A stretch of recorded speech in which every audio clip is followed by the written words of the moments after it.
I bought a Tapper colt at the Keeneland September sale and incredibly excited about that purchase. It was a colt that had plenty of size and scope and carried himself with a real presence that drew me to him.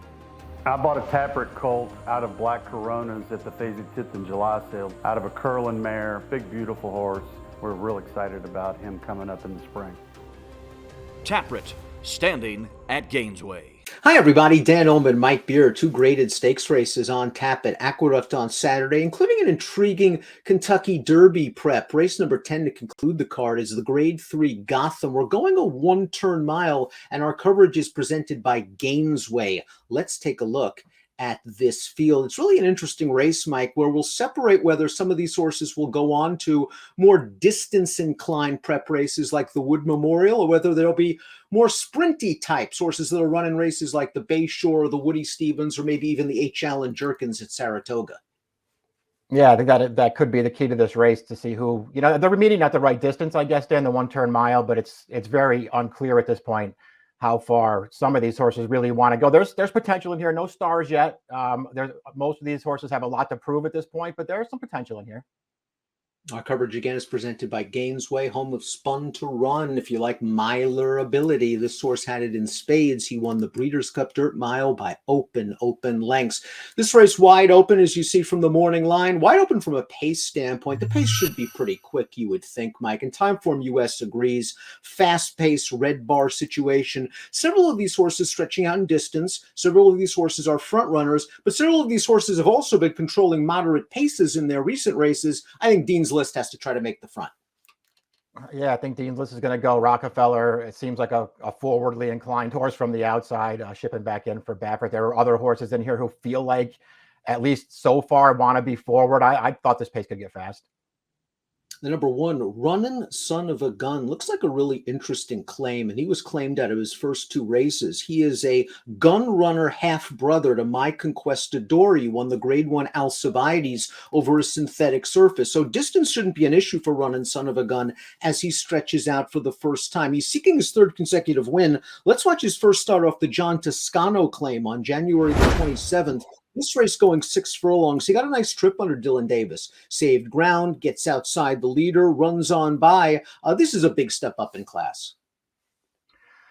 Yeah, I mean, he's obviously got a lot to prove here. I actually like all three of his starts. I think he's run well all three times so far, Dan. Obviously, he's not facing top competition in these races.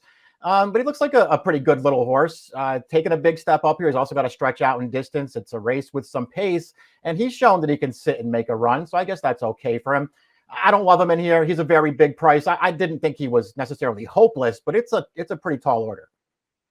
Third place finisher from the race we just showed you came back to win for a $50,000 tag at Parks with a 78 buyer, then came back to New York and that horse got his clock cleaned. The 2 is Glider, and that horse figures to take a little bit of attention simply because he was second in his most recent start to Emmanuel, who may actually go favored in the Fountain of Youth on Saturday afternoon at Gulfstream. Let's watch Glider's runner-up performance. And in this race, a 2-turn event at Tampa Bay, Emmanuel just got away with an absolutely easy lead. I like that Antonio Gallardo dove down to the inside with Glider, but you'll notice he doesn't change leads in the stretch. No, he doesn't. He ran fine in this race, Dan. He got a look at that big favorite on the lead there, but Emmanuel was just toying with him in the upper stretch there and got away when it was time. This horse ran fine. It was his dirt debut. There was nothing wrong with that performance. I liked his maiden win two back. That was on a synthetic track. I thought he ran pretty well in that race, though, when he finished up really nicely in that race too. So I feel like, going down the line, maybe distance is really going to help this horse. So, we'll see what happens on the cut back to the one-turn mile. But listen, considering who he faces, I know it was an entry-level allowance, and this is a Grade 3. This might be class relief for him. That's a very good point, because this is a Gotham that's wide open and may not have the quality coming in as some of previous Gothams, at least from the buyer par standpoint. The 3 Golden Code is one of a couple of in here, trained by Todd Pletcher, and I like the incremental stretch out in distance. He debuted going 6, where he was beaten by Bold Journey, who's in this field. Second time start, much improved. Let's watch that race going 7/8 of a mile. Now, consider that this race was first-time Lasix over a wet track. You won't have the benefit of Lasix in the Gotham on Saturday, and this race is also against New York breds, but he went right to the front and dusted him. Yeah, he didn't have to go fast in here. This race was really never in doubt. He had the best speed right from the gate, and he just runs away from these horses through the stretch. The figure, neither of his figures are really going to put him there, Dan. I suspect he's better than the two figures that he's earned so far make him look. I thought it was really interesting that Pletcher even entered him in this race. I think that's a good sign for this horse. Still a pretty tall order. Again, I think he's better than he looks on paper, and he's going to be a price. Distance shouldn't be an issue as well. He's by honor code. The Dam was a stakes winning miler, but he is going to face not only winners for the first time, but open winners. The 4 is From Another Mother. This horse has shown a lot of speed in his career, and he can be part of the pace picture. The question is he good enough? It took him 6 starts to break his maiden, but he faced some pretty good maiden fields last year. Let's watch his maiden win, and he was supposed to win this race going 7/8. Maybe he just found the right field and the right pace situation because he was able to walk on the lead. He sprints on home. Fair to question the 87 buyer, but if he could somehow run back to that number, he's a bit of a threat. Yeah, that figure gives him a chance, and he is going to be forward in this race. So we'll see how good he is. I think it's a real question how good he is right now, Dan. This, as you mentioned, a race he was supposed to win. The second and third place finishers have both run back and didn't really run that well. I don't know what to say about him. I liked some of his races last year. I guess you don't have to hold the Remsen against him, but he was awful in that race after getting to the lead on a pace that wasn't that fast. Maybe it was just too far for him. I don't know, Dan. I can't say that I like him in this race. The 6-1 morning line does not interest me at all. But that figure from the last race suggests he can compete. And like Golden Code, that last race came with Lasix. He'll be running without on Saturday. I'm with you. The Remsen was just a lousy performance. Maybe it was too far, but he was beaten after 6 furlongs in that race. He did run well against Mo Donegal. 3 starts back going 1 turn. His 1-turn races are good. Mile could hit him right between the eyes. Dean's List is up next for Todd Pletcher. 2 for 2 in his career. Now he's going to stretch out. Now he had to work in the race we're going to show you. His second lifetime start, but he beat a good field. He was able to lay down some easy fractions, but that horse on the outside, Dean Delivers, is a nice horse. He'd come out of this race to run second in the Swale with an 89 buyer. The third place finisher would come back to win with a 92. He's in the Fountain of Youth on Saturday. This horse showed a lot of heart in this race. Distance, a little bit of a question mark, Mike. I thought so too. The distance could be a real question for him. He's run well in both of his starts so far, shown a lot of speed in those races. Dead game last time when they came for him in there, so I like that about him as well. Boy, I don't know about the distance for this horse, Dan. Ms. Dam, mildly offensive. She was a really good horse. She didn't want to go a step past 6 or 6.5, though. She has dropped a couple of foals, though, that have won, Rowdy. Life is Great is the number 6. This horse has a good amount of experience. Multiple stakes place sprinting. Might end up being slightly better, going slightly shorter, but maybe with the right circumstances can get the mile. This horse was second last time out to Morello in the Wingfield. Didn't really have much excuse that day. I just thought Morello was better. Yeah, he was just no match for Morello last time, so he's got that working against him certainly here.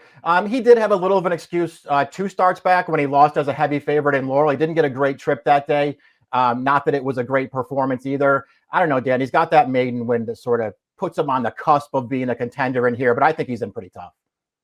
The 7, No Need to Worry, is a 2-time route winner, but they tried the big boys last time out in the Grade 3 Withers. Maybe he didn't care for the muddy track. He was outrun early behind a pretty fast pace set by the winner, and he kind of clunked up past some tired horses at the end. We did see an Oho bounce out of that runner-up effort to pull off a big surprise in the Rebel. This might even be a bigger surprise, though.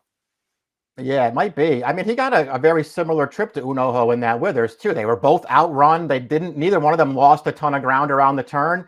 Unoho put in a run, and this horse, really didn't. He did win his prior 2 starts routing at Parks. And I liked the 1-2 back. He made a bit of an early move into that race and kept going. But he clearly has to improve a lot to beat this field.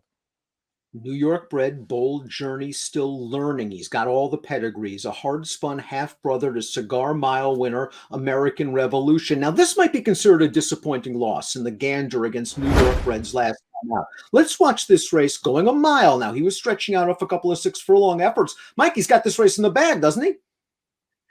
Yeah, he does. He got off to a good start in here, Dan. He made the lead. He wasn't walking up on the lead, Dan, and he actually made it. He actually went for home a little bit, maybe too early as things turn out.